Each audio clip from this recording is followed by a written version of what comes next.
చెప్తాం, జై భీమ్. ఎందుకు జై భీమ్ చెప్పాలి, ఎందుకు జై మాల చెప్పకూడదు? జై మాల డివైడ్ చేస్తుంది. మీరు వర్గీకరణ క్లాసిఫికేషన్ చేయకూడదు అని చెప్తున్నారు కదా. జై మాల అని చెప్పేది క్లాసిఫికేషనే, అది డివైడ్ చేస్తుంది. ఎస్సీలని డివైడ్ చేసేది జై మాల అనేది. జై మాదిగ అనేది అది డివైడ్ చేస్తుంది. ఏది యునైట్ చేస్తుంది అంటే జై భీమ్ అనేది యునైట్ చేస్తుంది. ఎస్సీలు మాత్రం కాదు, ఈ దేశాన్ని యునైట్ చేసే ఒకే ఒక స్లోగన్ ఏంటంటే అది జై భీమ్ మాత్రమే. ఈ దేశం ఇంటగ్రిటీ ఉంది అంటే ఈ దేశం ఇదివరకు 75 years యూనిటీగా ఉందంటే దానికి ఒకే స్లోగన్, ఒకే లీడర్, డాక్టర్ భీమారావు అంబేద్కర్. జై Bhim. Respected president of this programme Kishore garu and Chennakesavulu గారు, విక్టర్ ప్రసాద్ గారు, ప్రొఫెసర్ గాలి వినోద్ కుమార్ గారు, నాకు ముందు ఇక్కడ ఒక డీప్ పొలిటికల్ హిస్టారికల్ మనం ఎట్లా ఉన్నాము, ఏం చేయాలి ఈ ప్రాబ్లంకి అని చెప్పిన మన డాక్టర్ గోపినాథ్ గారు, మన great scholar, writer, thinker, activist, VCK party నుంచి అంబేద్కర్ అవార్డు తీసుకున్న గ్రేట్ లీడర్ అన్న కంచి ఎలయ్య గారు,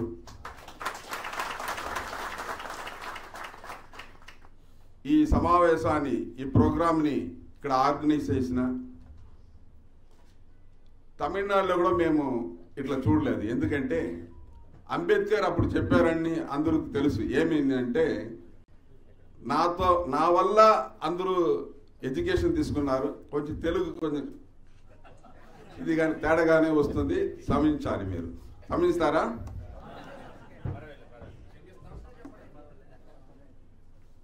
తమిళనాడులో కూడా అంబేద్కర్ చెప్పినది ఏంటంటే నా వల్ల ఎడ్యుకేషన్ వచ్చింది, మీకు ఎంప్లాయ్మెంట్ వచ్చింది, కానీ ఈ సొసైటీ గురించి ఎవరు ఏం బాధపడలేదు, వాళ్ళ కోసం మీరు లేదు, మీ కడుపు మాత్రం నిండితే చాలని ఎడ్యుకేటెడ్ ఎంప్లాయిడ్ వాళ్ళని చూసి అప్పుడు ఆయన చనిపోయేదానికి ముందు చెప్పినాడని మనం చదువుతూ ఉన్నాం. కానీ ఇక్కడ నేను ఆంధ్రప్రదేశ్లో చూసేది ఏంటంటే ఇక్కడ ఉండే ఐఏఎస్, ఐపీఎస్ వాళ్ళు ఏ స్టేజ్లో ఉంటే కూడా, ఎంప్లాయీస్ ఏ స్టేజ్లో ఉంటే కూడా వాళ్ళు అంబేద్కర్గా ఉండేది ఇక్కడే చూస్తున్నాం. తమిళనాడులో ఇది మరి ఒక డయస్లో వచ్చి ఒక ఐఏఎస్, ఐపీఎస్ ఆఫీసర్స్ కూర్చోరు. కానీ ఇక్కడ ఒక డీజీపీ ర్యాంకులో ఉండే ఆయన కూడా అంబేద్కర్ ఫోటో వేసుకొని ఇక్కడ బ్యాగ్ ఉంది కదా,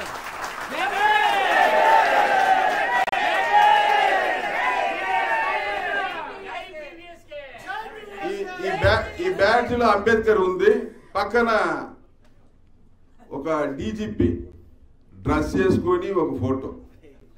ఎక్కడ నేను చూడలేదు, first time I'm seeing. Ambedkar India mission leader అన్న పివి సునీల్ కుమార్ గారికి, అంబేద్కర్ ఇండియా మిషన్ కార్యకర్తలకు, ఇక్కడ డయస్ మీద ఉన్న మన లీడర్స్ అందరికీ జై Bhim. I thank the organizers and leaders of this program giving this great opportunity to meet you all, to speak with you. I thank you. మీకు అందరికీ నేను థ్యాంక్స్ చెప్తున్నాను ఈ సందర్భం ఇచ్చేదానికి. విసికే పార్టీ మన డాక్టర్ గోవినాథ్ గారు చెప్పేటప్పుడు ఒకటి చెప్పారు. ఆయన చాలా చెప్పారు. ఇప్పుడు సనాతన ధర్మం ఇక్కడ ఒక పవన్ కళ్యాణ్ అని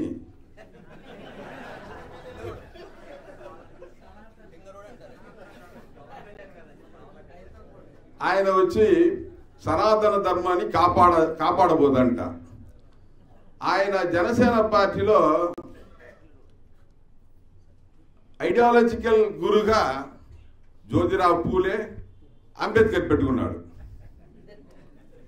కానీ అంబేద్కర్ పెట్టుకొని జ్యోతిరావు పూలే పెట్టుకుని ఎట్లా సనాతన ధర్మాన్ని కాపాడతావు?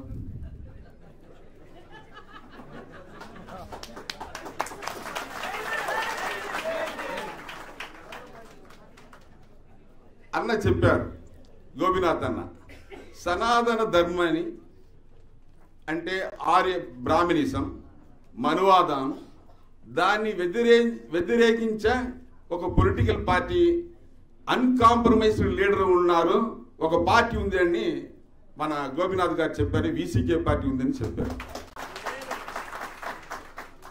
వీసీకే పార్టీ తమిళనాడులో ఉంది. ఇప్పుడు సౌత్ ఇండియా అన్ని రాష్ట్రంలో వచ్చింది.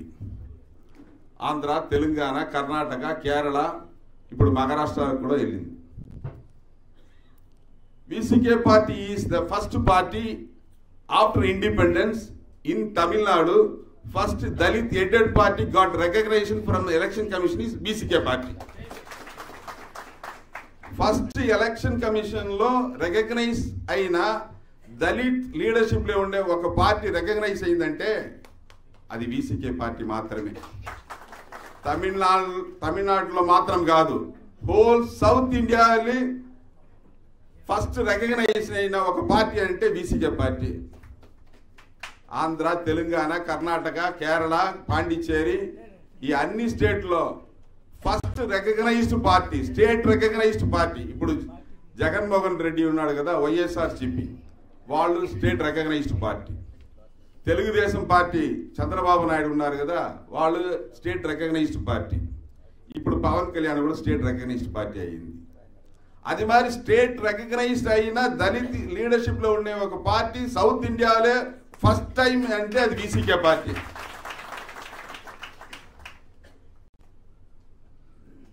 VCK party leader doctor Thirumavalavan garu third time MP. VCK party తమిళనాడులో 2 ఎంపీలు ఉన్నారు, 4 ఎమ్మెల్యేలు ఉన్నారు. 4 ఎమ్మెల్యేలు కూడా ఒకరు ముస్లిం, ఒకరు ఓబీసీ, 2 దళిత్. వీసీకే పార్టీ అక్కడ ఎందుకు అట్లా వచ్చింది అంటే అన్కాంప్రమైజ్డ్. దేంట్లో అన్కాంప్రమైజ్డ్? ఇక్కడ జయమాల అని చెప్పేసి చాలామంది వైఎస్ఆర్సీపీకి ఓటేస్తారు. చేస్తారా లేదా? ఎందుకు జయమాల చెప్పాలా? అది అంబేద్కరిజమా? మీరు జయమాల చెప్పేసి వైఎస్ఆర్సీపీ వేస్తే అది అది అంబేద్కరిస్టా? జయమాలిగా చెప్పేసి టీడీపీ చంద్రబాబు నాయుడుకి వేస్తే, సైకిల్ గుర్తుకు వేస్తే అది అంబేద్కరిస్టా?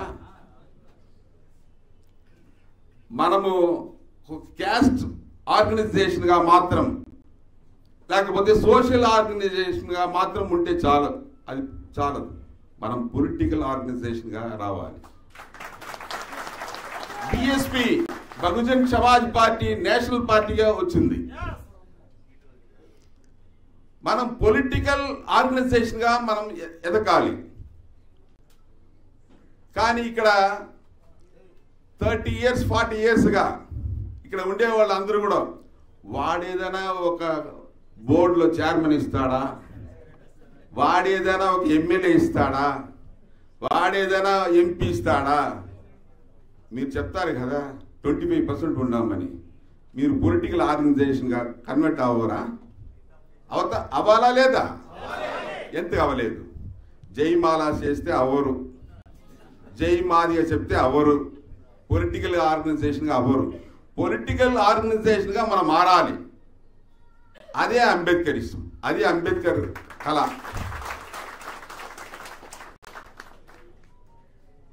ఇప్పుడు వర్గీకరణ దాని గురించే ఇప్పుడు మాట్లాడుతున్నాం. వీసీకే పార్టీ స్టాండ్ ఏమని అన్న సునీల్ కుమార్ అన్న దగ్గర మాట్లాడారు. మన లీడర్ డాక్టర్ తిరుమావళవన్ గారు, అన్న సునీల్ కుమార్ అన్న మాట్లాడారు. నేను అప్పుడు ఉన్నాను. వర్గీకరణ గురించి ఇప్పుడు మన గోపినాథ్ అన్న కూడా చెప్పారు, మాలలకు మాదిగా వ్యతిరేకం కాదు, మిత్రులే. ఎవరంతా మనకి మిత్రులో కావాలో వాళ్ళంతా వ్యతిరేకం చేస్తున్నాం, ఎవరంతా వ్యతిరేకం చేయాలో వారి దగ్గర పోయి మనం ఓటేస్తున్నాం.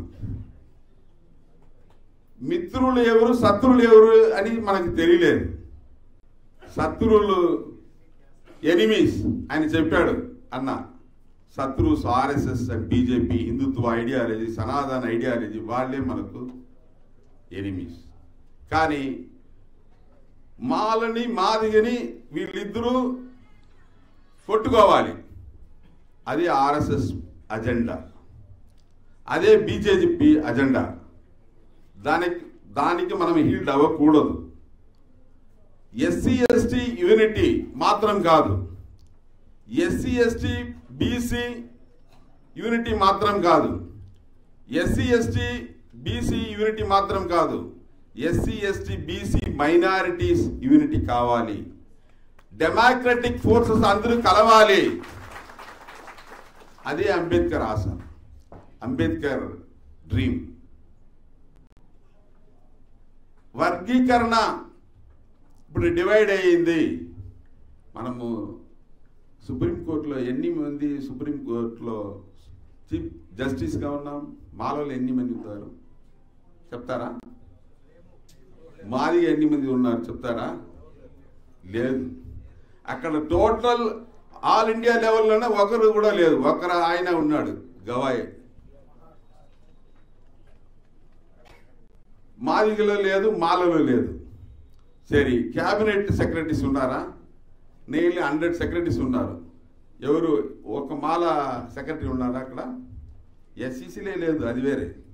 హోల్ ఇండియాలో ఎస్సీసీ లెక్క పెడితే కూడా అక్కడ ఎస్సీసీలు కూడా లేదు. మాదిగా సెక్రటరీస్ ఉన్నారా క్యాబినెట్? సరే, అక్కడ పర్వాలేదు. ఆంధ్రాలో ఉన్నారా? జస్టిస్ ఎన్ని మంది ఉన్నారు? హైకోర్టులో ఎన్ని మంది సెక్రటరీస్లో ఉన్నారు? మాల మాదిగలో. కానీ ఎక్కడ మనం కొట్టుకుంటాం? దేనికి కొట్టుకుంటాం? అన్న చెప్పినట్లు it is a conspiracy to divide the SC ST people. ఎందుకంటే వీళ్ళు ఒక పొలిటికల్ ఆర్గనైజేషన్గా, పొలిటికల్ పవర్ దగ్గరగా రాకూడదు. అది వాళ్ళ అజెండా. దానికి మనం హీల్డ్ అవుతామా? హీల్డ్ అవ్వచ్చా? వీసీకే పార్టీ అరుంధతీర్కు అక్కడ 3% ఇచ్చారు.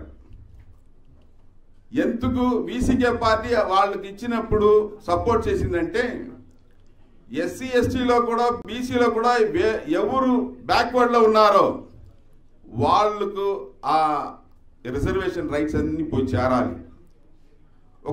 ఒక పవర్ సెంటర్ అంటే సెంటర్లో ఉండే పవర్ దగ్గరగా ఉండేవాళ్ళు బ్రాహ్మిన్స్, దానికి పక్కన పవర్ సెంటర్కి పక్కన క్షత్రియులు, దానికి పక్కన వైశ్యులు, దానికి పక్కన శూద్రులు, దానికి ఎక్కడో ఉన్నాడు schedule caste and schedule tribe.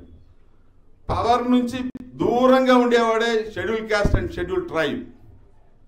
ఆ దూరంగా ఉండేవాడిని దగ్గరికి తీసుకొని వచ్చేదే సోషల్ జస్టిస్ అనే కాన్సెప్ట్ ఇన్ కాన్స్టిట్యూషన్. అదే reservation.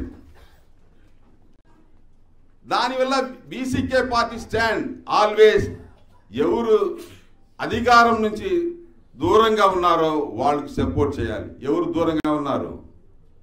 Women in this country is away from the power centre. 50% of the women are away from the power center. 30% of SC ST is away from the power center. దాంట్లో కూడా SC ST లో కూడా 76 ఇక్కడ ఎన్ని కాస్ట్లో 59 cost, దాంట్లో 3 cost మాత్రం uplift అయ్యి డెవలప్ అయితే చాలా. Is it Ambedkarism? Last person the democracy should reach the last person. The power should reach to the lower class, the last person. That is Ambedkarism. దానివల్ల వీసీకే పార్టీ 3% అరుంధతి అక్కడ ఇచ్చేటప్పుడు whole హార్టెడ్గా దాన్ని welcome చేసింది. ఇప్పుడు వర్గీకరణ ఇక్కడ ఈ జడ్జిమెంట్ వచ్చిన తర్వాత VCK party only political party filed review petition in supreme court is VCK party. ఎందుకు వేసింది?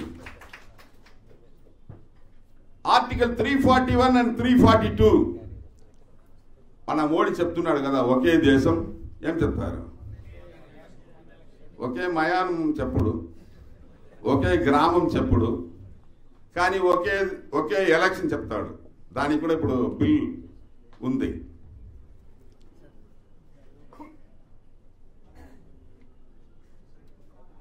(341, 342) ఏమంటే ఆ పవర్ని ఈ జడ్జిమెంట్ ద్వారా స్టేట్ గవర్నమెంట్కి ఇస్తుంది. స్టేట్ గవర్నమెంట్కి ఇస్తే ఏమవుతుంది? జగన్మోహన్ రెడ్డి దగ్గర, చంద్రబాబు నాయుడు దగ్గర ఆ రైట్స్ని ఇస్తే ఏం చేస్తారు?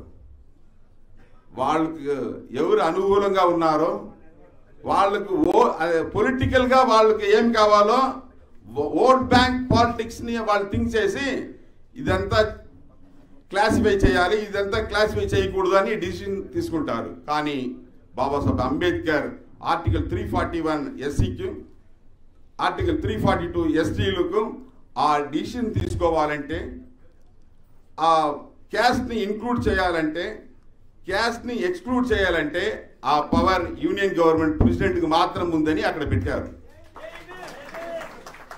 వీళ్ళు ఇట్లా చేస్తారు. చంద్రబాబు నాయుడు అని ఒకడు వస్తాడు, ఆయన ఇట్లా చేస్తాడు అని అంబేద్కర్కి తెలుసు. దానివల్ల ఆర్టికల్ 341, 342 అప్పుడే పెట్టారు.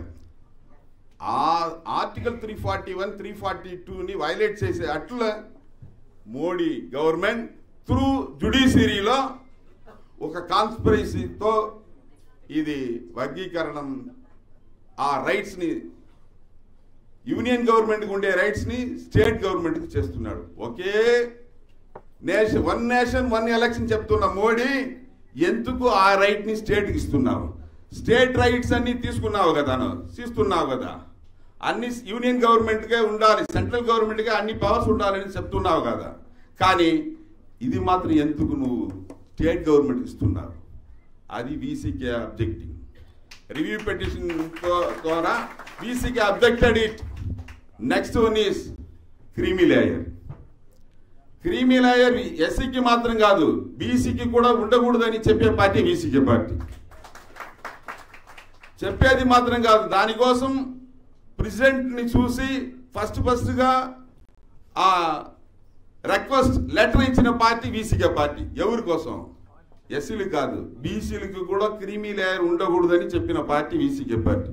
ఇప్పుడు ఏమి వాళ్ళ అబ్జర్వేషన్ ఆ జడ్జిమెంట్లో ఎస్సీలు ఎస్టీలకు కూడా దీనికి మీద క్రీమీ లేయర్ రావాలా, ఉండాలని వాళ్ళు రికమెండ్ చేస్తున్నారు. దానివల్ల అది మనం అపోజ్ చేస్తున్నాము. VCK party is opposing in that two aspects. One is the power should not be given to the state governments, to the Chandrababu Naidu or Jagannath Reddy. Number two is there should not be any creamy layer concept in reservation for BC and SCs. This is VCK stand. Okay, మనం వర్గీకరణ చేయాలంటాం. వర్గీకరణ ఎప్పుడు చేస్తాం? Reservation ఉంటే కదా మనం చేస్తాం.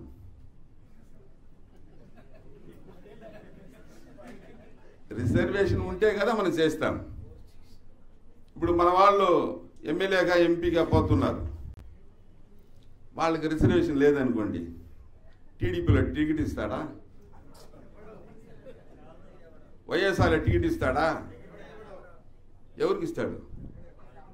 అన్ని రెడ్డిలకు, నాయుడుకి, వాళ్ళకి ఎవరు కావాలో వాళ్ళకి ఇస్తారు. ఎస్సీకి ఇస్తారా? ఇప్పుడు రిజర్వేషన్ ఇన్ పాలిటిక్స్లో రిప్రజెంటేషన్ ఉందే కావాలని మనకు ఎమ్మెల్యేస్ పోతున్నారు. వాళ్ళు సైలెంట్గా కూడా ఉంటారు కానీ పోతున్నారు. పార్లమెంట్లో, అసెంబ్లీలో ఏం చేస్తున్నారు? దీని గురించి ఎవరైనా మాట్లాడారా? ఎందుకు మాట్లాడలేదు? వీళ్ళందరూ చంద్రబాబు నాయుడు పంపిన వాళ్ళు, వీళ్ళందరూ జగన్మోహన్ రెడ్డి పంపిన వాళ్ళు. కానీ ఒక లీడర్ అక్కడ మాత్రం మాట్లాడుతూనే ఉన్నాడు పార్లమెంట్లో. ఆ లీడర్ డాక్టర్ తిరుమావళవన్ గారు.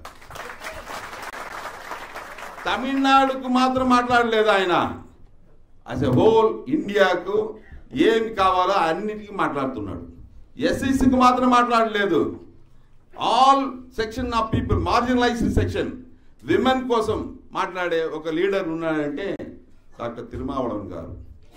ఓకే, ఆ వర్గీకరణకు ఉండాలంటే రిజర్వేషన్ ఉండాలి. ఆ రిజర్వేషన్ ఉండాలంటే ఇక్కడ సోషల్ జస్టిస్ ఉండాలి. ఆ సోషల్ జస్టిస్ ఎక్కడ ఉంది?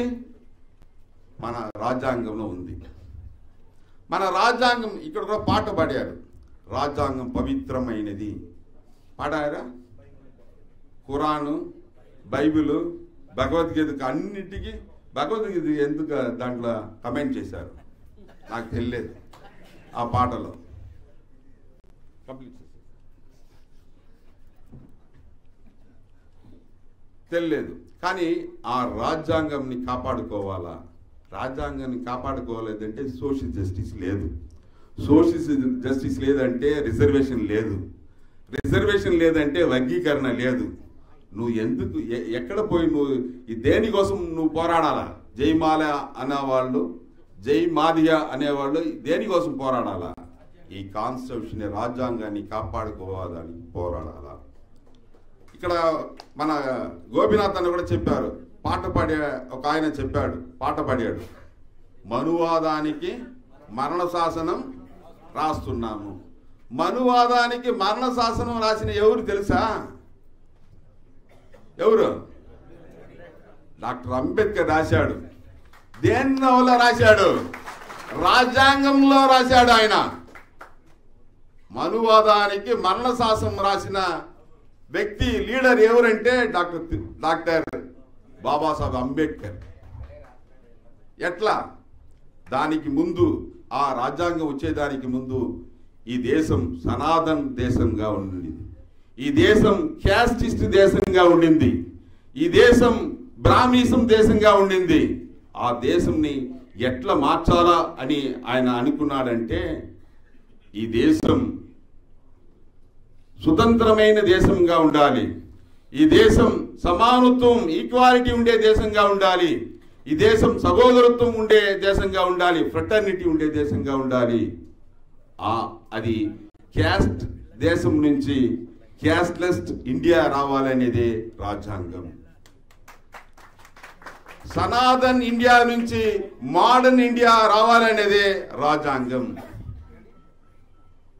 అందరూ విమెన్, ఎస్సీ, ఎస్టీ అందరూ పవర్ దగ్గర రావాలనేదే రాజ్యాంగం. ఆ రాజ్యాంగాన్ని మనం కాపాడుకోవాలా? ఆ రాజ్యాంగాన్ని కాపాడుకుంటేనే మనకి సర్వైవల్. లేకపోతే ఈ మోడీ, బీజేపీ, ఆర్ఎస్ఎస్ కాన్స్పిరసీ ఒకటి మాత్రం లేదు, చాలా చాలా వాళ్ళ అజెండాస్ ఉంది. మనము దానికి హీట్ అవ్వకూడదు. మాల ఎమోషనల్ అవ్వకూడదు. మాదిగలు ఎమోషనల్ అవ్వకూడదు. దీన్ని మనం ఎట్లా యూనిటీగా ఉండాలి అని మనం ఆలోచన చేయాలి. వాళ్ళు కాన్స్పిరసీ ఏమని మనం తెలుసుకోవాలి. వాళ్ళని మనం డీకోడ్ చేయాలి. వాళ్ళు హిడ్డెన్ అజెండా ఉంటే కూడా మనం అది డీకోడ్ చేయాలి. ఆ డీకోడ్ చేస్తేనే మనం రాజ్యాంగాన్ని మనం కాపాడుకుంటాం. మనం రాజ్యాంగాన్ని కాపాడుకుంటేనే ఎస్సీ, ఎస్టీ, ఓబీసీ, మహిళా, మైనారిటీస్ భవిష్యత్తు ఉంటుంది అని చెప్పి ఈ అవకాశం ఇచ్చిన మీకు అందరికీ, అన్న సునీల్ గారికి అందరికి జై భీమ్ చెప్పి సెలవు తీసుకున్నారు. జై భీమ్. అధ్యక్షుడు జై భీమ్ సార్.